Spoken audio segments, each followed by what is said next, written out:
Assalamualaikum warahmatullahi wabarakatuh. TJ, anak yang keluar dari rahim Batak.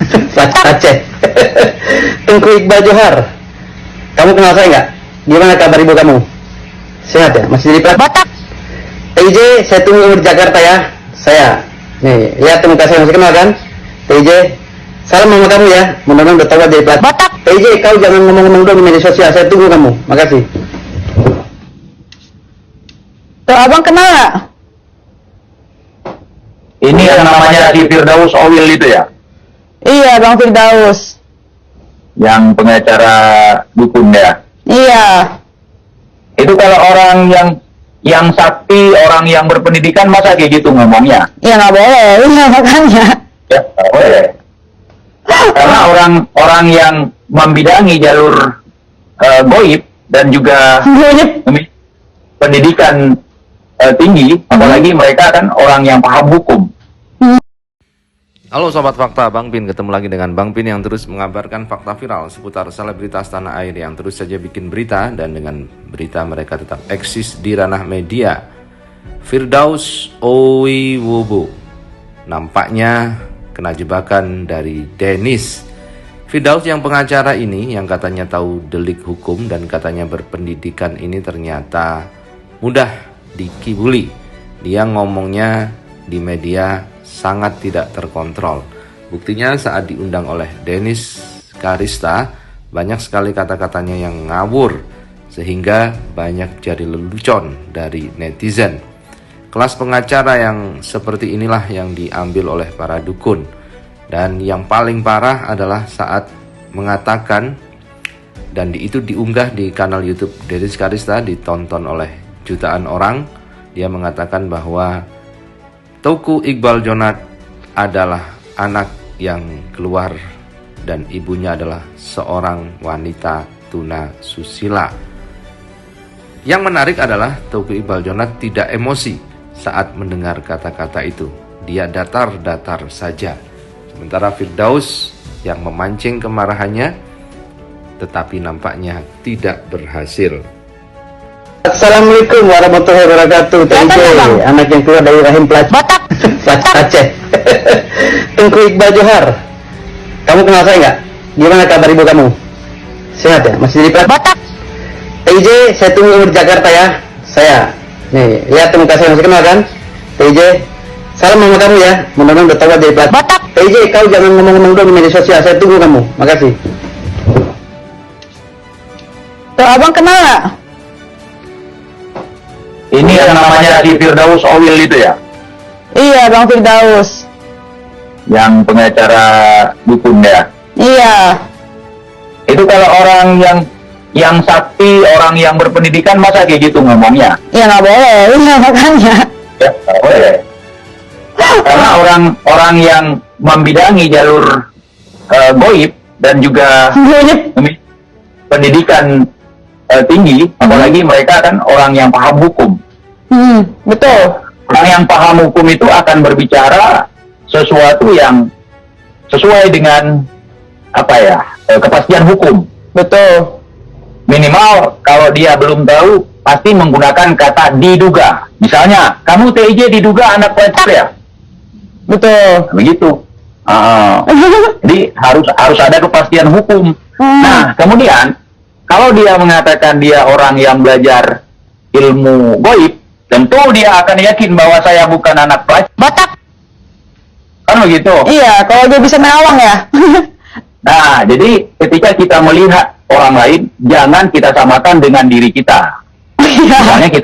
Misalnya kita anak pelacur.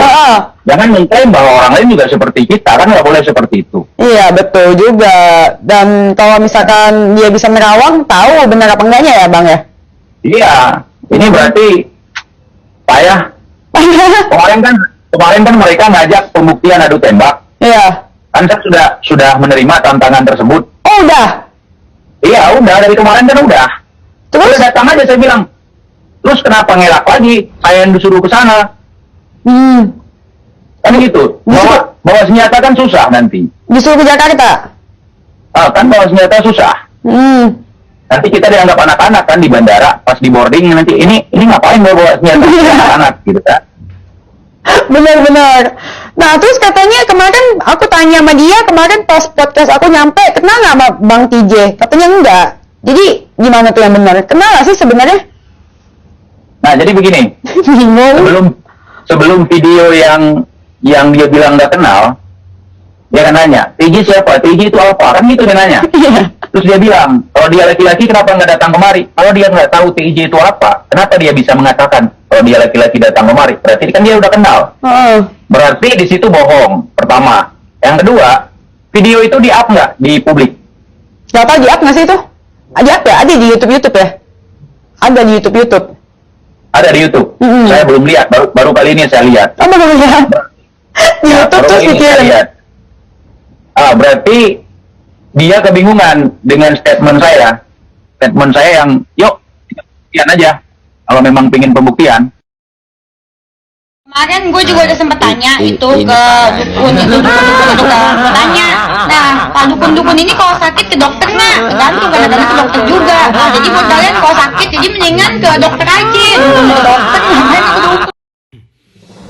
Nah, pengacara Firdaus Oyubu ini memang sering bikin geram, terutama karena dia mengaku sultan, keturunan dari sultan, dan juga tetapi perilakunya sama sekali tidak mencerminkan hal itu. Nah, inilah saat terciduk oleh netizen, dia mengarahkan kameranya ke bagian vital dari Dennis Karista. Tapi Dennis Karista tidak sadar.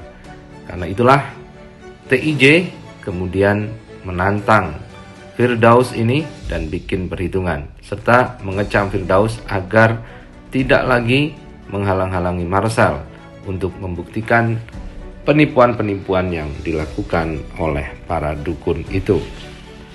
Sejak inilah konflik antara TIJ dengan si pengacara difasilitasi oleh Dennis Karista, sehingga Dennis Karista yang berada di pihak kontra dukun selalu memberikan jebakan-jebakan Batman kepada pihak-pihak yang membantu para dukun tersebut.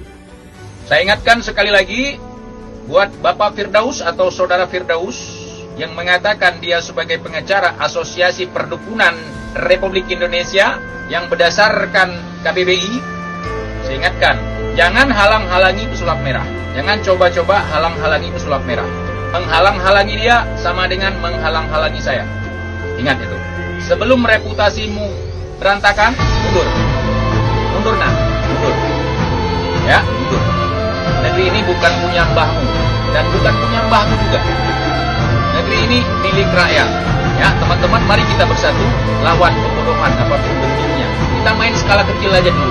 Kalau nggak terima, lakukan apa saja semaumu. Dan jangan lupa tanya sama mereka. Jangan sampai nyari panggung menyesal nanti. Gara-gara cuma nyari panggung. Dan untuk rekan-rekan yang selama ini berada di barisan pesulap merah, yuk sama-sama kita berikan dukungan. Jangan sampai menangis lah nanti, ya. Jangan sampai menangis nanti.